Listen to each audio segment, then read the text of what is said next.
साथ यूएन में जैश सरगना मसूद अजहर पर बैन को लेकर चीन ने हिंदुस्तान को पिछले चौथे बार झटका दिया था और इस दौरान मसूद को बैन करने को लेकर दिए गए तजवीज पर चीन के वीटो करने से मसूद अजहर बच गया था।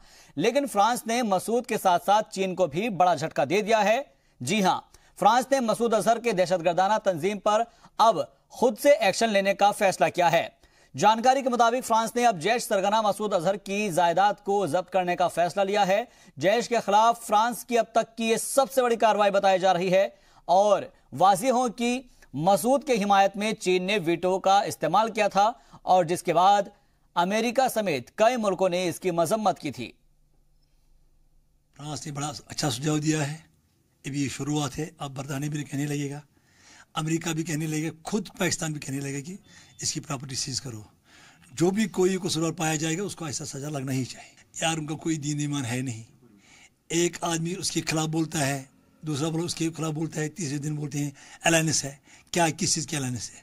ये सोचते हैं कि बीजेपी इन चीज़ों से कमज़ोर हो जाएगी। बीजेपी कमज़ोर होने वाली पार्टी नहीं है।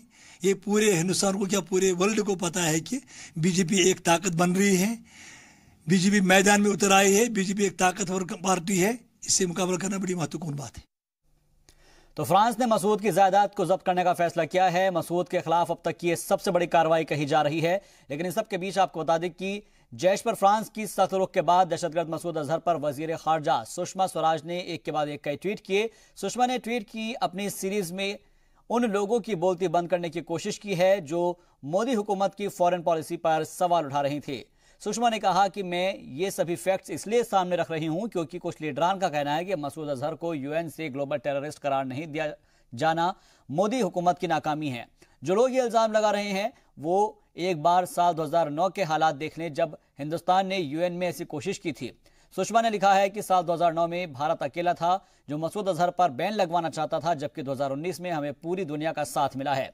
सुषमा ने अपने ट्वीट में आगे लिखा है कि मैं मसूद अजहर को ग्लोबल टेररिस्ट करार दिए जाने को लेकर कुछ फैक्ट्स सामने रखना चाहती हूं और आज तक 4 बार ऐसी कोशिशें हो चुकी हैं और अभी तक इस खूंखार दहशतगर्द की यूएन से ग्लोबल टेररिस्ट करार देने में कामयाबी नहीं मिल पाई है। सुषमा ने बताया है कि इससे पहले साल 2009 में भी जब हिंदुस्तान में यूपीए की गवर्नमेंट थी उस वक्त भी मसूद अजहर को बैनुल अक़वामी दहशतगर्द करार दिए जाने की कोशिशें की गई थी, लेकिन उस वक्त हिंदुस्तान ने अकेले ही ऐसा किया था। 2016 में भारत ने यह तजवीज़ रखी थी। अमेरिका, फ्रांस और ब्रिटेन इसके साथ आए थे और साल 2017 में अमेरिका, ब्रिटेन और फ्रांस ने मसूद अजहर को ग्लोबल टेररिस्ट करार देने की तजवीज़ यूएन के सामने रखी थी। चलिए बढ़ते आगे। कश्मीर सोसाइटी इंटरनेशनल के चेयरमैन ख्वाजा फारूक रिंजू शाह ने कहा है कि कोई भी मुल्क दहशतगर्दी को फरोग नहीं देना चाहता है और इसलिए फ्रांस की जानिब मसूद अजहर पर बैन लगाना जरूरी हो गया है और यह कहा जा रहा है कि फ्रांस की तरफ से जो मसूद अजहर पर बैन लगाया जा रहा है वो काफी ज्यादा मायने रखता है। उन्होंने कहा है कि हर मुल्क को टेरर एक्टिविटीज पर रोक लगानी चाहिए। फ्रांस का पहले से ही ये नहीं, आज जो आप कह रहे हैं, France has been always hammering that this Azhar Masood के खिलाफ उसको इंटरनेशनल टेररिस्ट करार दिया जाए। It is not a new, जो आप कह रहे हैं कोई नया नहीं है। ये तो वेस्टर्न कंट्रीज का सबका एक क्लियर है। अब this is basically diplomatic games which China is playing and other countries are playing.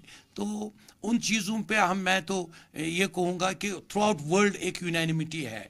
Majority of लोग कहते हैं कि टेरर किसी भी नाम पर हो, मेहरबानी करके इसको बंद करो। तो सीधे तौर पर कोई भी मुल्क दहशतगर्दी को फरोग नहीं देना चाहता है और इसीलिए फ्रांस की जानिब से मसूद अजहर पर बैन लगाया गया है। उसकी तमाम जितनी भी इमलाक है उनको जब्त किया जाएगा। इस बात का ऐलान फ्रांस ने कर दिया है और यह फैसला फ्रांस की तरफ से लिया गया है कि मसूद अजहर की तमाम जितनी भी जायदाद है वहां पर उन सभी को जब्त किया जाएगा। और मसूद के खिलाफ ये अब तक की सबसे बड़ी कार्रवाई कही जा रही है क्योंकि जिस तरीके से चीन ने वीटो पावर का इस्तेमाल किया था और उसको ग्लोबल टेररिस्ट होने से बचा लिया था, उसके बाद अब फ्रांस का ये फैसला काफी अहम माना जा रहा है क्योंकि जाहिर तौर पर अगर कोई फैसला इत्तेहाद तौर पर नहीं हो पाता है तो कम से कम अपनी तरफ से कोशिशें जरूर की जा सकती है और उसके अंदर फ्रांस ने काफी ज्यादा अहम रोल अदा किया है, जिसमें चीन ने यह कहा था कि वो अभी और वक्त चाहता है, क्योंकि जिस तरीके से वीटो पावर की बात जब आती है तो चाइना हमेशा ही अपना जो रवैया है वो इस तरह का अख्तियार कर लेता है कि वो मसूद अजहर को बचा लेता है, और इस बार भी उसने ऐसा ही किया था। और ये कोई पहली बार नहीं हुआ था, कम से कम 4 बार ऐसा वाकये पेश आए हैं जब मसूद अजहर को ग्लोबल टेररिस्ट घोषित करने की बात कही गई हो, लेकिन चाइना हर बार उसके अंदर अड़ंगा लगा देता है। लेकिन अब चूंकि मामला काफी ज्यादा संजीदा हो चला है और दहशतगर्दी को कोई भी मुल्क फरोग देना नहीं चाहता है, इसलिए फ्रांस की तरफ से यह बड़ा फैसला लिया गया है और उसकी तमाम जो इमलाक है उनको जब्त करने की बात कही गई है।